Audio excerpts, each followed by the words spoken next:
बात करेंगे चैप्टर 2 के यानी इनवर्स ट्रिग्नोमेट्रिक फंक्शंस के सबसे इंपॉर्टेंट कंसेप्ट्स और सबसे इंपॉर्टेंट क्वेश्चंस। वैसे तो ये चैप्टर बहुत कम वेटेज रखता है अपने एग्जाम्स में, यू नो, है ना, कि 3 और 4, 2 और 3 मार्क्स का ही आएगा, बट ये है सबसे ज्यादा इंपॉर्टेंट चैप्टर क्योंकि इसमें रोल ऑफ ट्रिग्नोमेट्री सबसे ज्यादा है और रोल ऑफ ट्रिग्नोमेट्री जिसमें सबसे ज्यादा हो उसमें तो यू नो कि इंपॉर्टेंट तो होता ही होता है। तो चलिए मार्किंग स्टार्ट करते हैं विदाउट एनी डिले। देखो, अगर हम चैप्टर नंबर 2 की बात करें तो सबसे मैंने क्या कर रखा है, जितने भी इंपॉर्टेंट कंसेप्ट्स हैं वो रेक्टेंगल बॉक्स में डाले हुए हैं। आप उनको बहुत अच्छे तरीके से पढ़ेंगे। अगर आप उन्हें अच्छे तरीके से पढ़ लेते हैं, एक बार लिखकर देख लेते हैं, तो आपके कंसेप्ट स्ट्रॉन्ग हो जाएंगे और हम हर एक टाइप का क्वेश्चन जो है वहां पर अच्छे से कर पाएंगे। राइट? तो चलिए, फर्स्ट कंसेप्ट मैंने यहां पे डाला हुआ आपका बेसिक कंसेप्ट है। ठीक है, यहां पर किसकी बात हो रही है? डोमेन्स और रेंज की बात हो रही है। जितने भी हमारे ट्रिग्नोमेट्रिक रेशियोज हैं, यू नो कि हमारे पास 6 ट्रिग्नोमेट्रिक रेशियोज होते हैं और वहां पर डोमेन्स और रेंज की बात ये कर रहे हैं, सिंपल ट्रिग्नोमेट्रिक रेशियोज में बात कर रहे हैं। राइट? चलिए उसके बाद बात करते हैं कि क्या इंपॉर्टेंट है। आ जाते हैं नेक्स्ट पे। ये सबसे ज्यादा इंपॉर्टेंट चीज है। अगर आप देखोगे अब की बार वाला सैंपल पेपर 2024-2025 वाला की मैं बात कर रहा हूं, उसमें जो है वो ग्राफ से रिलेटेड एक क्वेश्चन है भी, है ना। और ग्राफ से रिलेटेड मुझे जहां तक लगता है, चाहे तो वो डोमेन्स पूछे, चाहे वो रेंज पूछे, चाहे वो ग्राफ से रिलेटेड कोई क्वेश्चन पूछे हमसे, है ना, वो पूछेगा ही पूछेगा। तो आपके जो ग्राफ्स हैं वो स्ट्रॉन्ग होने चाहिए। देखो, आप है ना साइन एक्स का ग्राफ बनाओ, फिर साइन इनवर्स एक्स का ग्राफ बनाओ। लाइक आपको जैसे पेंसिल से ना स्केचिंग करनी है, स्केचिंग बहुत अच्छे तरीके से करनी है ताकि जो आपके ग्राफ्स हैं वो अच्छे से आपको समझ आ जाएं और आपको बनाने भी आ जाएं। राइट? तो सबसे इंपॉर्टेंट जो कंसेप्ट है वो ग्राफ्स का है। ग्राफ जो है वो अच्छे से प्रिपेयर कर लें। ये साइन एक्स का ग्राफ है, साइन इनवर्स एक्स का ग्राफ है। यहां पर नेक्स्ट मिलेगा हमें कोस एक्स का ग्राफ है, फिर ये कोस इनवर्स एक्स का ग्राफ है। ये भी आप अच्छे से प्रिपेयर कर लें। इसी तरीके से देखो, यहां पे मैंने ये वाला इंपॉर्टेंट कंसेप्ट है, ठीक है, कोसिकेंट और कोसिकेंट इनवर्स एक्स का ग्राफ। ठीक है, नेक्स्ट चलते हैं, ये हमें मिलेगा सीकेंट एक्स और सीकेंट इनवर्स एक्स का ग्राफ। ठीक है, इसके बाद हम चलते हैं इंपॉर्टेंट ग्राफ्स, बहुत इंपॉर्टेंट है भाई, बहुत इंपॉर्टेंट है ग्राफ्स। फिर आ जाता है हमारा 10x और फिर हमारा 10 इनवर्स x। ठीक है, तो दोनों ही ग्राफ्स यहां पर हमें दे रखे हैं। That is simple trigonometric ratio, that is 10x का और फिर उसका इनवर्स का। राइट? ठीक है, इसके बाद चलते हैं, फिर ये आपके पास लास्ट ग्राफ है कोसिकेंट इनवर्स x का, sorry for that, cot x का और कोट इनवर्स x का। राइट?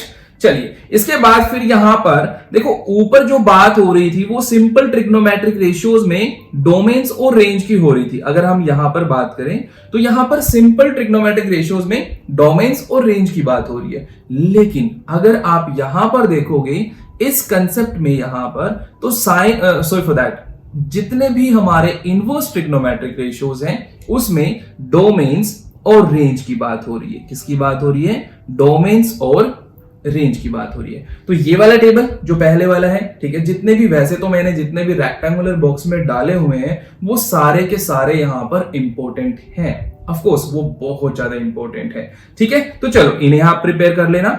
नेक्स्ट चलते हैं हम, अब इंपॉर्टेंट क्वेश्चंस देखते हैं। एक्सरसाइज 2.1 से सिर्फ और सिर्फ एक ही क्वेश्चन है जो इंपॉर्टेंट है, that is question number 12। Question देखो, मैं वो क्वेश्चंस आपके मार्क कराऊंगा जिसमें कोई लॉजिक बनता है, क्योंकि जितने भी भाई सीबीएसई वाले हैं ना, बड़े मतलब यू नो ना, हाँ, तो वो इजी क्वेश्चंस नहीं देंगे। वो वही क्वेश्चंस डालते हैं जिस क्वेश्चन में थोड़ा बहुत लॉजिक होता है। लाइक आपको एक स्टेप देंगे, उस स्टेप में स्टक करेंगे, उस स्टेप से आप कैसे बाहर निकलते हो, ये जो है यहां पर इस टाइप के क्वेश्चंस वो डालते हैं। राइट? तो चलिए क्वेश्चन नंबर 12 को आप मार्क कर लेंगे। इसके बाद और कोई भी क्वेश्चन नहीं है, ना तो हमारे एग्जांपल्स में था कोई अच्छा क्वेश्चन और ना ही हमारी एक्सरसाइज में 2.1। अब हम चलते हैं एक्सरसाइज 2.2 की तरफ। 2.2 में चलें तो हमें सबसे पहले जो क्वेश्चन मिलता है वो क्वेश्चन नंबर 9 है। क्वेश्चन नंबर 9 को आप अच्छे से प्रिपेयर करें, आप अच्छे से लिख कर देखें, आप उसे सोल्व करें। ठीक है, इसके बाद हम चलते हैं नेक्स्ट पे, क्वेश्चन नंबर 13 बहुत बहुत बहुत इंपॉर्टेंट है। ठीक है। फिर इसके बाद हम चलते हैं एग्जाम्पल नंबर 6 मिसलेनियस एक्सरसाइज में, मिसलेनियस एग्जाम्पल्स में, sorry for that, miscellaneous examples में सबसे जो इंपॉर्टेंट है वो है हमारा एग्जाम्पल नंबर 6। एग्जाम्पल नंबर 6 को आप अच्छे से प्रिपेयर कर लें। नेक्स्ट चलते हैं मिसलेनियस एक्सरसाइज में, चलते हैं क्वेश्चन नंबर 1 इंपॉर्टेंट है, क्वेश्चन नंबर 2 इंपॉर्टेंट है, क्वेश्चन नंबर 8 इंपॉर्टेंट है।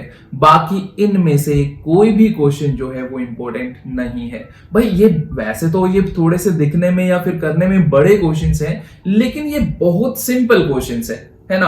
अगर मैं कहूं कि 10th बेस्ड है या फिर मतलब थोड़े बहुत बस फॉर्मूला बेस्ड है, तो वो ये क्वेश्चंस नहीं डालेगा, है ना।